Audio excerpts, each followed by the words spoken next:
Yuk, dukung UFIT TV dengan belanja di UFIT Store. www.ufitstore.com. Bismillahirrahmanirrahim. Assalamualaikum warahmatullahi wabarakatuh.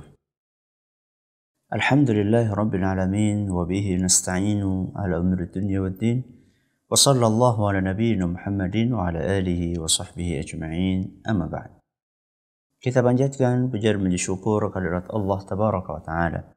Pada kesempatan pagi yang berbahagia kali ini, kita masih kembali diberi kekuatan, kesehatan, hidayah serta taufik dari Allah Jalla wa ala, sehingga kita bisa kembali mengkaji ajaran agama kita yang mulia ini. Kita berharap semoga Allah tabaraka wa ta'ala berkenan untuk melimpahkan kepada kita semuanya ilmu yang bermanfaat, sehingga bisa kita amalkan sebagai bekal untuk menghadap kepada Allah Jalla wa ala. Allahumma amin. Salat dan salam semoga senantiasa tercurahkan kepada junjungan kita Nabi besar Muhammad sallallahu alaihi wa ala alihi wa sahbihi wasallam, kepada keluarganya, sahabatnya, dan umatnya setia mengikuti tuntunannya hingga di akhir nanti. Para pendengar Radio Insani 102,2 FM di Purbalingga, Purwokerto, Banjarnegara, Cilacap, Wonosobo, Kebumen, dan sekitarnya. Juga para pemirsa Insan TV dan UFIT TV yang semoga senantiasa dirahmati oleh Allah Azza wa Jalla. Kita kembali melanjutkan pembahasan tentang salat lahir batin yang cukup lama ya kita libur ya, karena kemarin di bulan Ramadan dan juga bulan Syawal. Hari ini kita akan melanjutkan pembahasan masih tentang doa setelah tasyahud, dan kali ini kita akan memasuki bagian yang ke-9, karena memang doa yang dicontohkan oleh Nabi kita Muhammad sallallahu alaihi wasallam dalam beberapa hadis yang sahih atau yang hasan itu ternyata banyak, dan kali ini kita akan memasuki doa yang ke-8 dari seorang sahabat Nabi sallallahu alaihi wasallam yang bernama Mihjan ibnul Adra'. Dari seorang sahabat Nabi SAW yang bernama Mihjan ibnul Adra'. Hadis yang akan beliau bawakan ini diriwayatkan oleh Imam Ahmad di dalam musnadnya, dan hadis ini dinyatakan sahih oleh Imam Ibn Hibban, Imam Al-Hakim, Imam Al-Zahabi, dan Al-Allamah Al-Albani rahimahumullah. Mihjan ibn al-Adra' menuturkan, anna Rasulullah sallallahu alaihi wasallam dakhala al-masjid. Pada suatu hari Rasulullah sallallahu alaihi wasallam masuk ke masjid. Fa idza huwa bi rajulin qad qadha salatahu wa huwa yatashahhad wa huwa yaqul. Ternyata saat itu ketika Nabi sallallahu alaihi wasallam sedang masuk ke masjid, beliau temukan ada seorang sahabat yang menyelesaikan salatnya sampai tahiyat akhir dan membaca tasyahud, ya, setelah membaca tahiyat membaca tasyahud, wa huwa yaqul, dan saat itu beliau membaca sebuah doa. Jadi setelah beliau tahiyat akhir, kemudian beliau bertasyahud, lalu beliau membaca doa. Apa doanya? Bagi jamaah, para pendengar, para pemirsa yang akan menulis, saya akan bacakan doa tersebut pelan-pelan. Akan saya ulang beberapa kali. Silahkan Anda yang ingin menulisnya. Sahabat tadi berdoa, Allahumma inni as'aluka. Allahumma inni as'aluka. Billahil wahidil ahad. Billahil wahidil ahad. Allahumma inni as'aluka. Billahil wahidil ahad. Allahumma inni as'aluka. Billahil wahidil ahad. Lanjutannya, As-Samad alladhi lam yalid wa lam yulad. As-samad alladhi lam yalid wa lam yulad. As-samad alladhi lam yalid wa lam yulad. Selanjutnya, wa lam yakul lahu kufuwan ahad. Wa lam yakul lahu kufuwan ahad. Wa lam yakul lahu kufuwan ahad. An taghfira li dhunubi. An taghfira li dhunubi. Sekali lagi.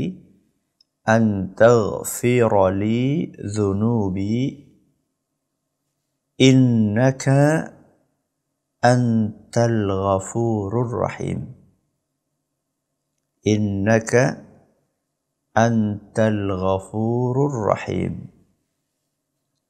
Innaka antal ghafurur rahim. Saya ulangi dari awal.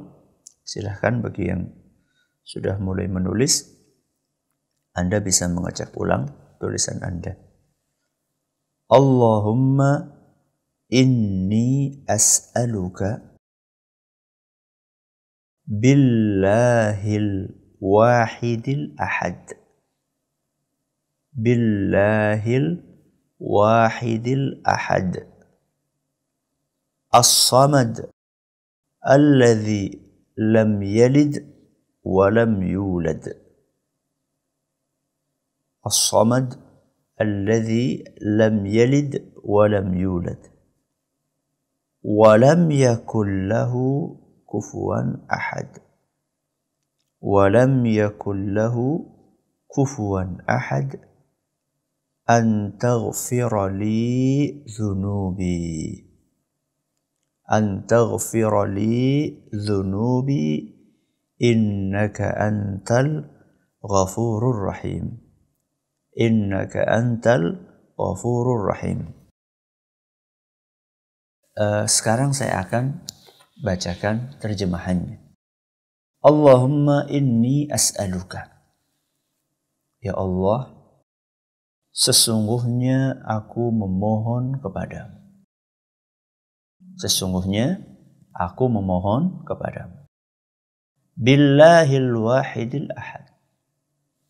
Dengan nama Allah subhanahu wa ta'ala yang Maha Esa dan Maha Tunggal.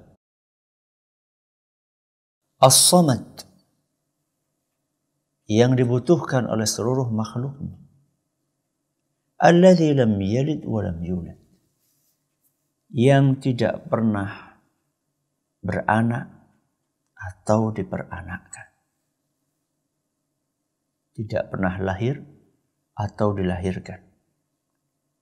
Wa lam yakul lahu kufuwan ahad, dan tidak ada satu pun sekutu baginya, yaitu bagi Allah subhanahu wa ta'ala. An taghfira li dhunubi. Aku mohon Engkau ampuni dosa-dosaku. Aku mohon Engkau ampuni dosa-dosaku. Innaka antal ghafurur rahim. Sesungguhnya Engkau ya Allah Maha Pengampun lagi Maha Penyayang. Sesungguhnya Engkau ya Allah Maha Pengampun lagi Maha Penyayang. Qala, Mihjan ibn al-Adra melanjutkan penuturannya tentang hadis tersebut. Jadi tadi kita review ulang, Nabi SAW masuk ke masjid. Ya, Nabi SAW masuk ke masjid. Begitu sampai di masjid, ternyata ada seorang sahabat Nabi SAW sedang sholat. Sampai di akhir sholatnya, selesai membaca tahiyat, tasyahud, terus membaca doa yang tadi kami bawakan. Dan Nabi SAW mendengar seluruh doa dan bacaan yang dibaca oleh sahabat tadi. Maka apa komentar Nabi SAW? Faqala Nabi SAW, Maka kemudian Nabi SAW berkomentar, Qad ghufira lahu, qad ghufira lahu, qad ghufira lahu thalatha mirarin. Maka kemudian Nabi SAW mengatakan, dia telah diampuni. Dia telah diampuni. Dia telah diampuni. 3 kali Nabi SAW mengulangi perkataan tersebut. Hadis riwayat Ahmad nyatakan sahih oleh Imam Ibn Hibban, Al-Hakim, Al-Zahabi dan Al-Albani. Hadis ini jamaah yang kami hormati menunjukkan bahwa salah satu doa yang dianjurkan untuk dibaca di dalam sholat kita setelah tasyahud sebelum salam adalah doa yang tadi kita bawakan.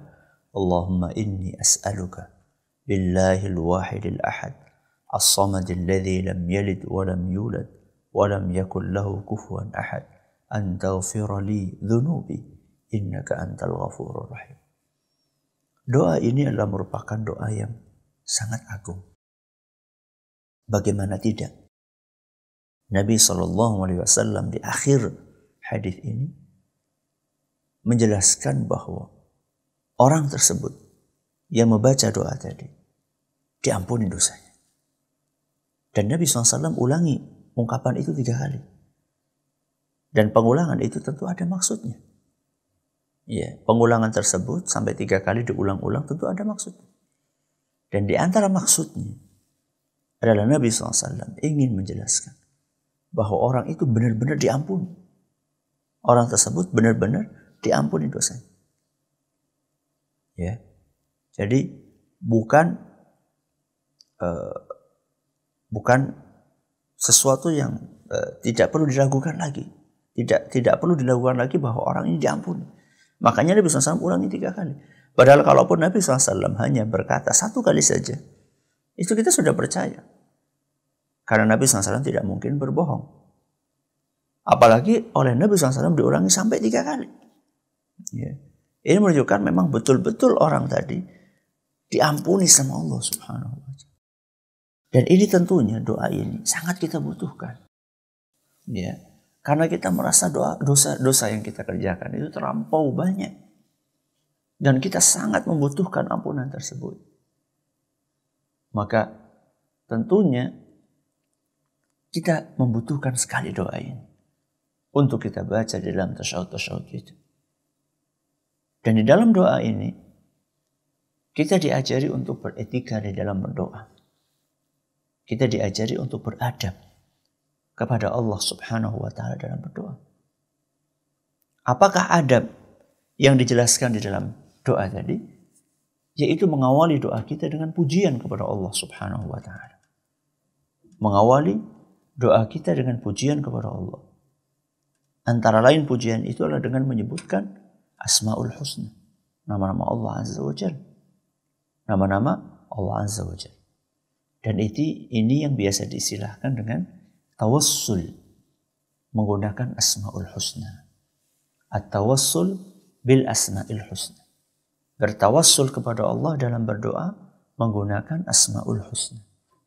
Ya, bertawassul kepada Allah Subhanahu wa Ta'ala dengan menggunakan Asmaul Husna. Dan di antara Asmaul Husna yang disebutkan di sini antara lain adalah Allah Al-Wahid, Al-Ahad, As-Samad. Ya.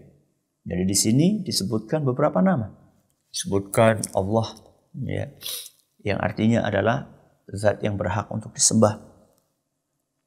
Al-Wahidul Ahad, jadi sebenarnya mirip, ya, Maha Esa, Maha Tunggal, ya, yang berarti Maha sempurna dalam keesaannya, ya, dan tidak ada satupun yang bisa menyamai Allah Subhanahu wa Ta'ala di dalam kesempurnaannya tersebut. Kemudian As-Samad. As-Samad di antara maknanya adalah yang dibutuhkan oleh seluruh makhluknya. Mau tidak mau, seluruh makhluknya pasti membutuhkan Allah Subhanahu wa Ta'ala dalam segala urusannya. Baik urusan dunia maupun urusan akhirat. Seluruh makhluk membutuhkan Allah Subhanahu wa ta'ala. Kemudian disebutkan di situ, alladzi lam yalid wa lam yulad. Allah Subhanahu wa ta'ala tidak pernah lahir atau dilahirkan. Dan ini menunjukkan bahwa Allah Subhanahu wa ta'ala tidak membutuhkan kepada siapapun. Karena ketika seorang dilahirkan, berarti dia membutuhkan kepada yang melahirkan. Kalau tidak ada yang melahirkan, bagaimana dia akan ada di muka bumi ini?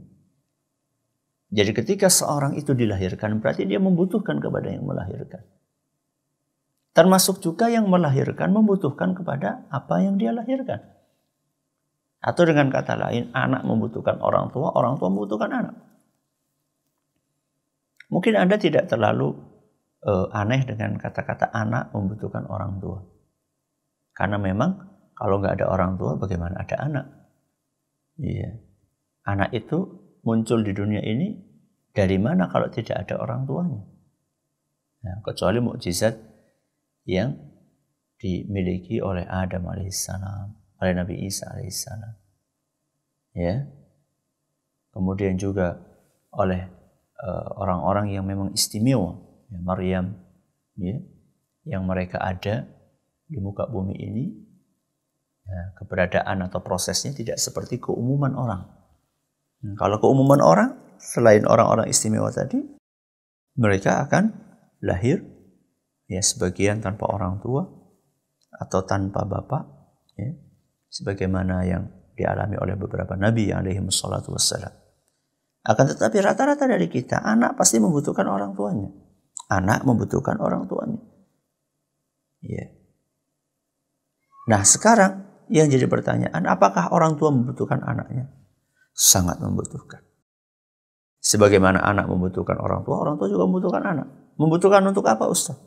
Mempertahankan eksistensinya sebagai seorang manusia.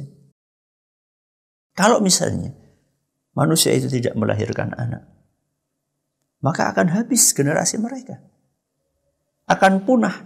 Sebagaimana punahnya beberapa binatang langka. Ya. Karena binatang tersebut mungkin proses, ya, kelahiran anak-anaknya itu pelan, ya, tidak secepat manusia. Dan sudah pelan seperti itu, masih diburu oleh orang-orang yang kurang bertanggung jawab. Akhirnya habis punah. Nah manusia, ketika dia tidak melahirkan, maka akan punah.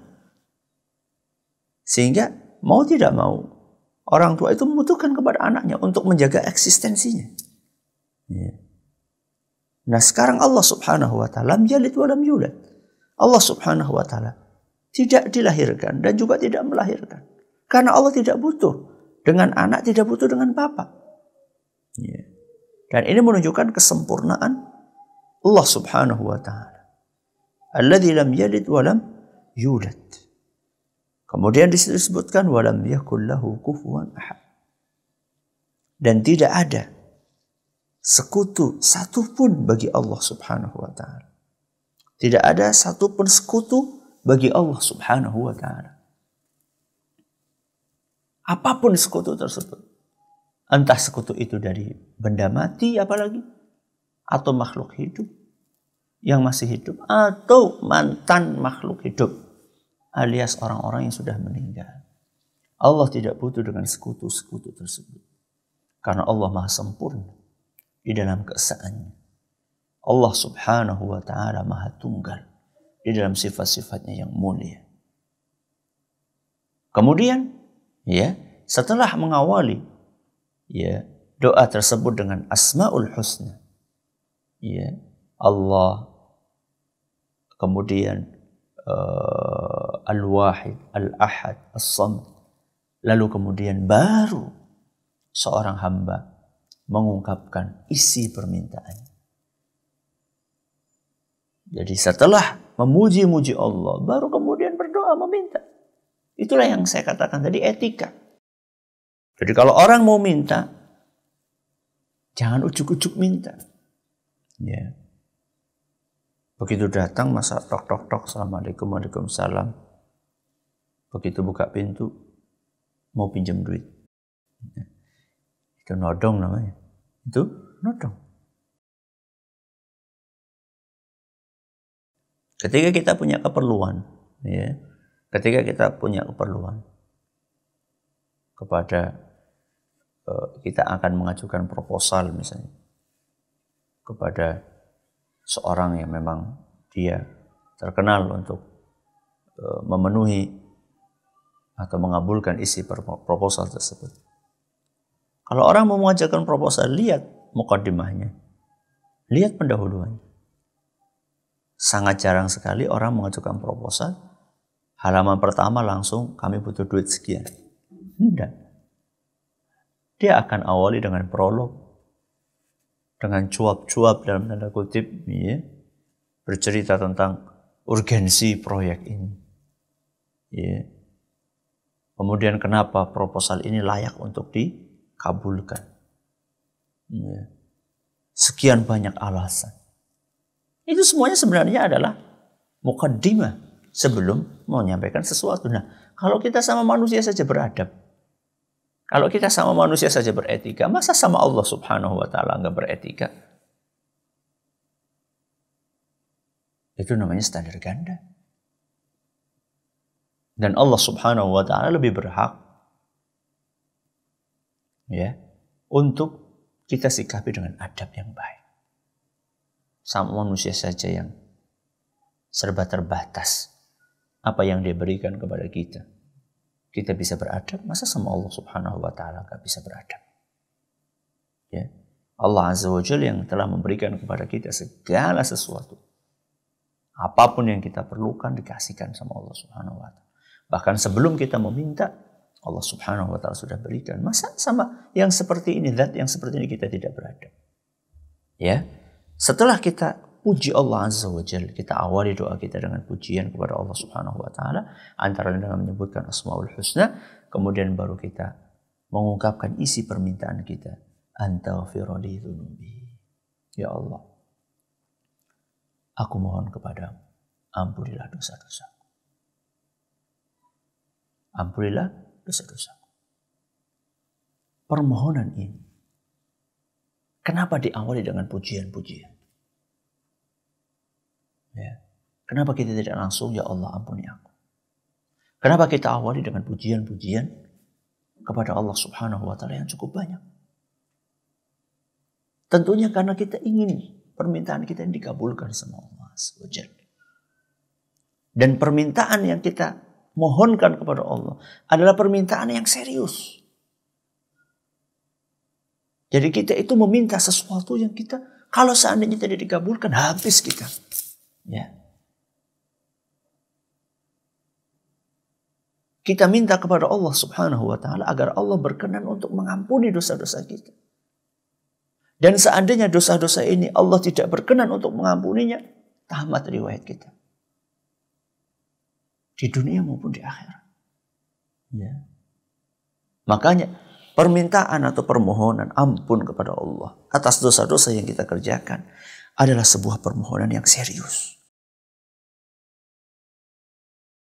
Bukan permintaan yang main-main.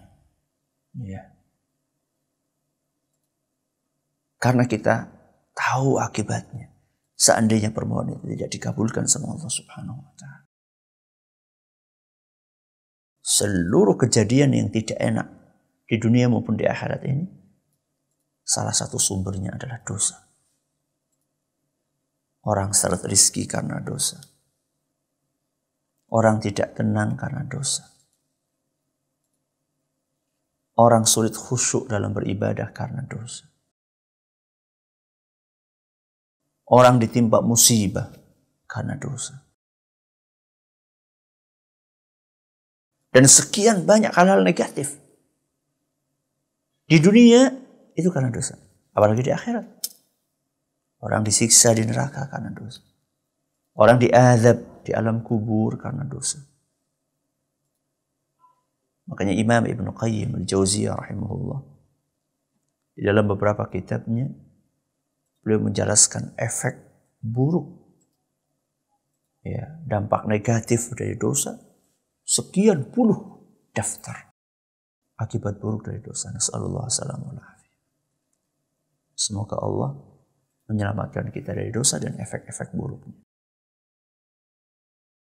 Jadi karena permintaan kita ini permintaan yang serius,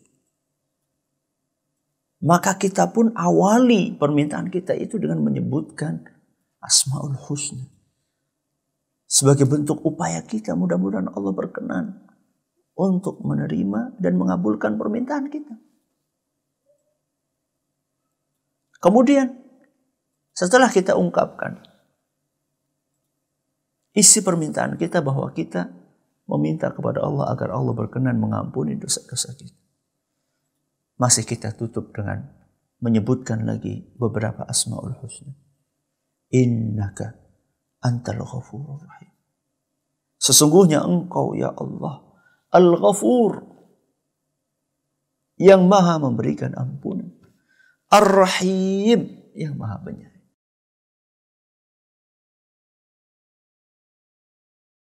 Diawali dengan Asmaul Husna, ditutup dengan Asmaul Husna.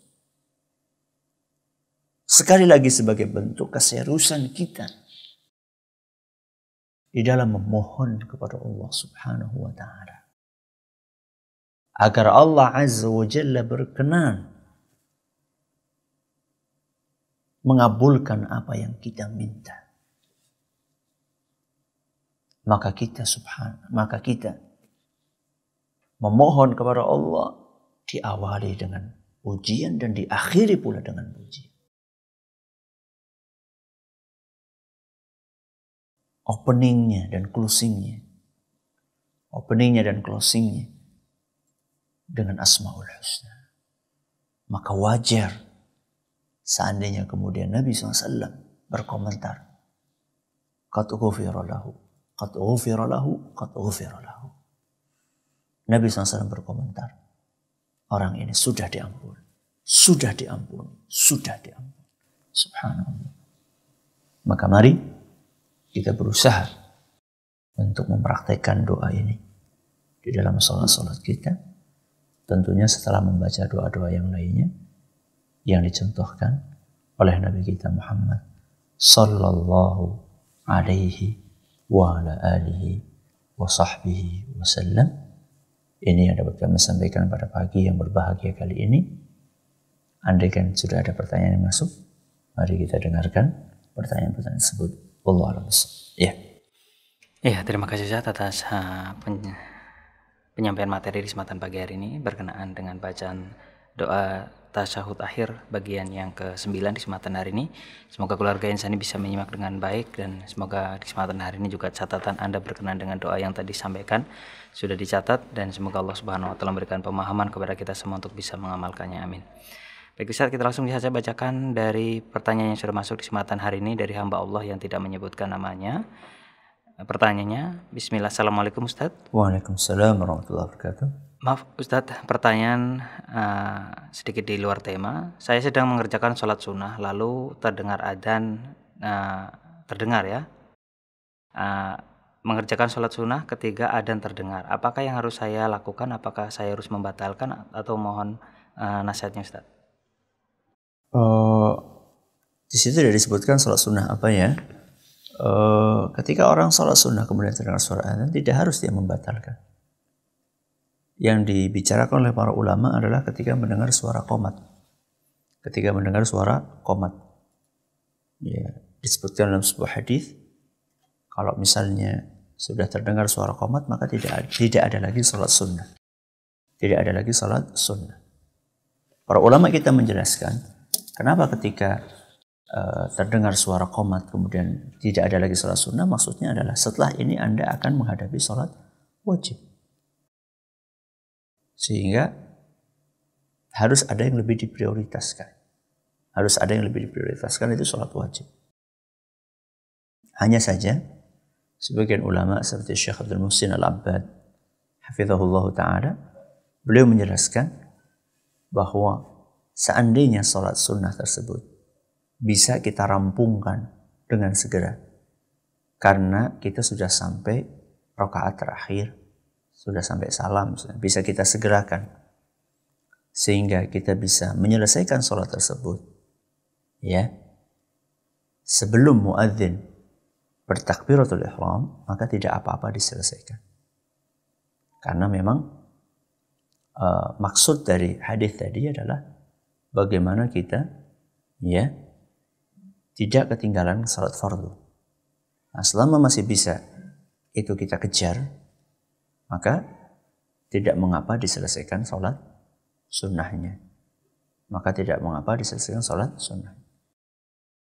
Tapi kalau misalnya dia baru awal salat sunnah, baru mulai salat sunnah, dan dikhawatirkan kalau dia sempurnakan salat sunnahnya itu dia akan ketinggalan takbiratul ihram atau bahkan mungkin ketinggalan rakaat yang pertama, maka sebagian ulama mengatakan silahkan dibatalkan salatnya. Ini kita sedang membahas tentang orang yang salat sunnah kemudian ketabrak qomat. Kalau tadi pertanyaan kan ketabrak azan. Dan insya Allah tidak berpengaruh.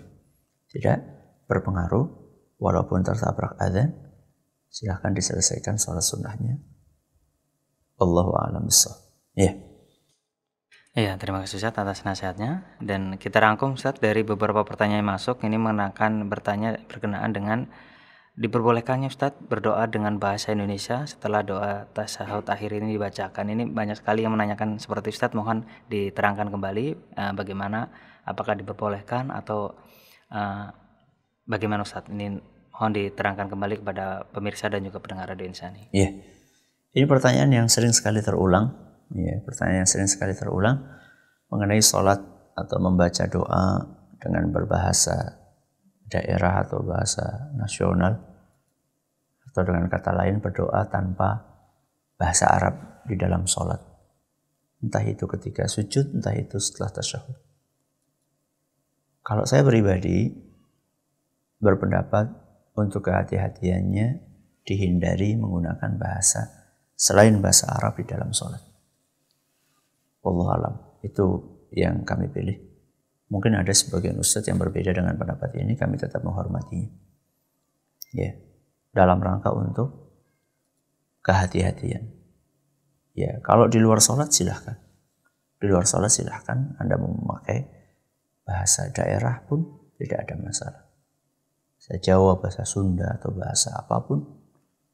Ya, selama isi permintaannya tidak menyelisihi syariat, ya tidak ada sesuatu yang terlarang, maka silahkan.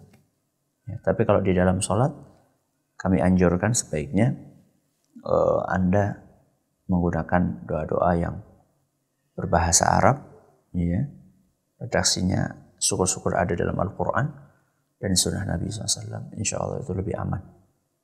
Wallahu a'lam bishawab. Iya, terima kasih Ustaz atas jawabannya. Mungkin di kesempatan hari ada pertanyaan yang mungkin butuh sekali dengan jawaban Ustaz di luar tema.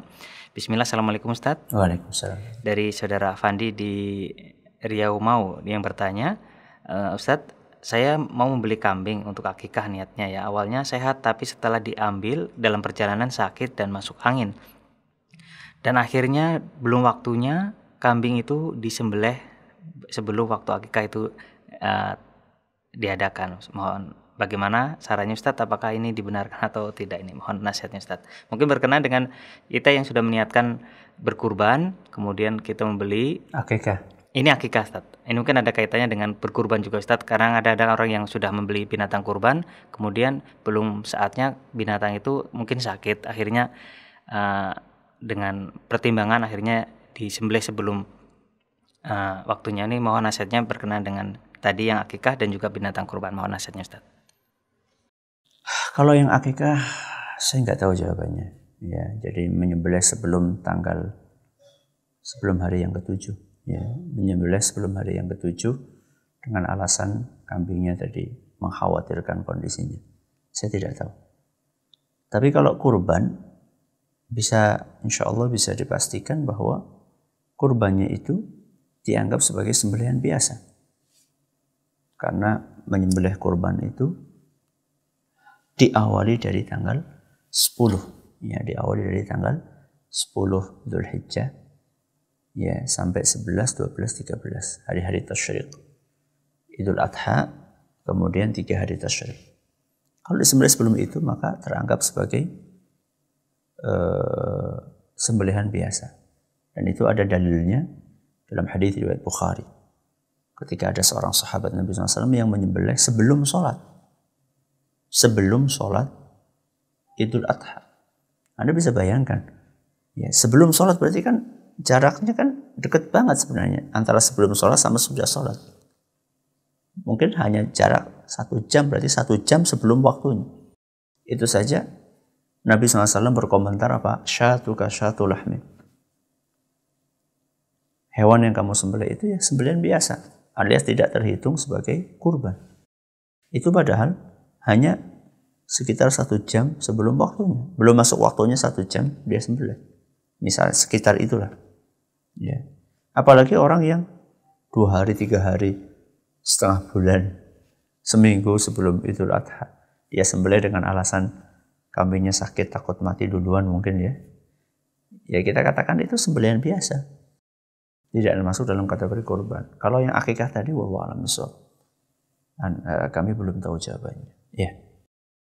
Ya, terima kasih Ustaz atas jawabannya. Kita lanjut pertanyaan berikutnya Ustaz. Assalamualaikum Ustaz. Waalaikumsalam. Ketika kita masbuk, setelah imam selesai, apakah kita sholat harus berimam kepada orang yang di sebelahnya dengan berdampingan? Atau mungkin dalam tanda kutip Ustaz, mungkin ini dia berimam dengan jamaah yang masbuk, kemudian dia masuk dan ia berimam dengan jamaah masbuk ini. Mohon bagaimana cara dan tata caranya Ustaz dengan kondisi yang seperti ini Ustaz?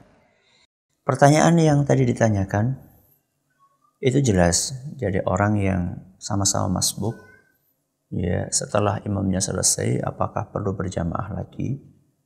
Ya. Jadi misalnya ada 2 orang ya masuk ke masjid ketika sholat maghrib, dan 2 orang ini masuk ketika imam bangkit ke rakaat yang ketiga. Berarti kan ketinggalan 2 rakaat.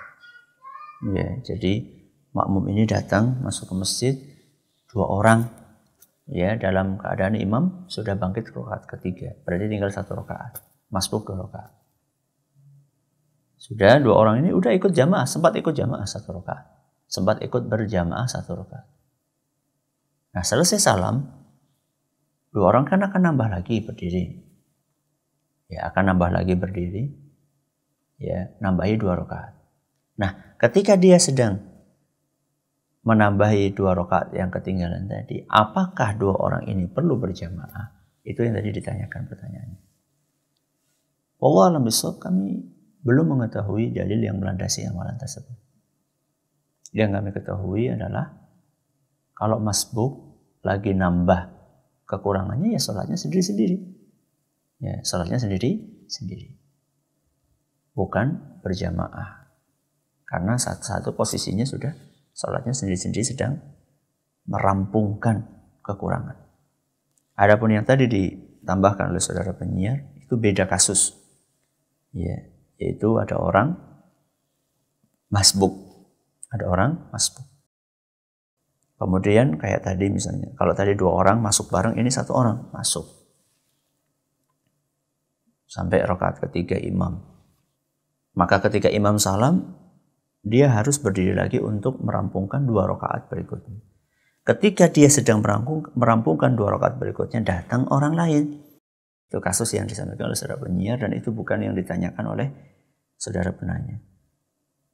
Apakah boleh orang yang baru datang ini menjadi makmum dari orang yang masbuk yang sedang menyempurnakan kekurangan sholatnya?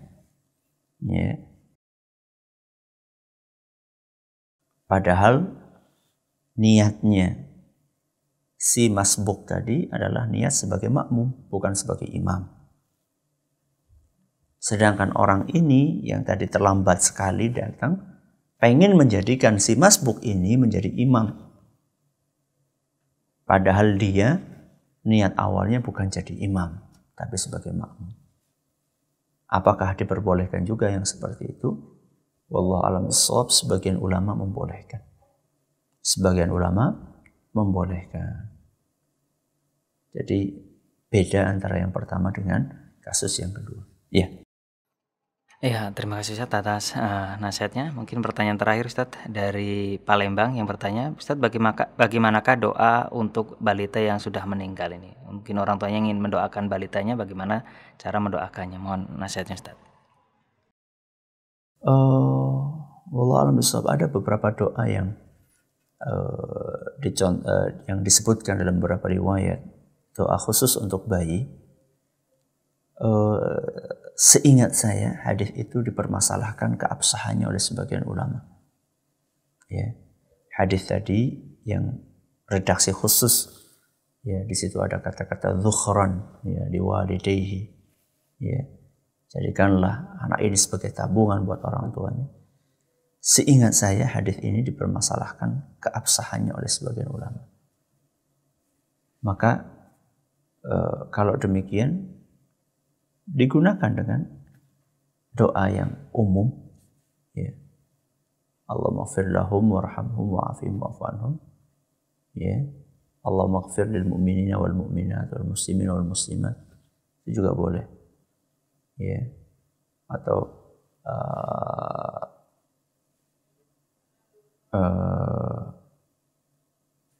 yang intinya adalah ampunilah ampunilah dosa-dosa dan rahmatilah orang-orang yang sudah meninggal. Maghfir lahu warhamhu wa'afihi wa'fu anhu. Ya, itu juga boleh. Jadi menggunakan doa-doa yang sifatnya umum, yang tidak membedakan antara orang dewasa ataupun anak kecil. Wallahu a'lam bishawab. Ini yang dapat kami sampaikan, semoga bermanfaat buat kita semuanya. Terima kasih atas perhatiannya. Mohon atas segala kekurangannya. Kita tutup dengan membaca Subhanakallahumma wa bihamdika asyhadu an la ilaha illa anta astaghfiruka wa atubu ilaik. Wassalamualaikum warahmatullahi wabarakatuh.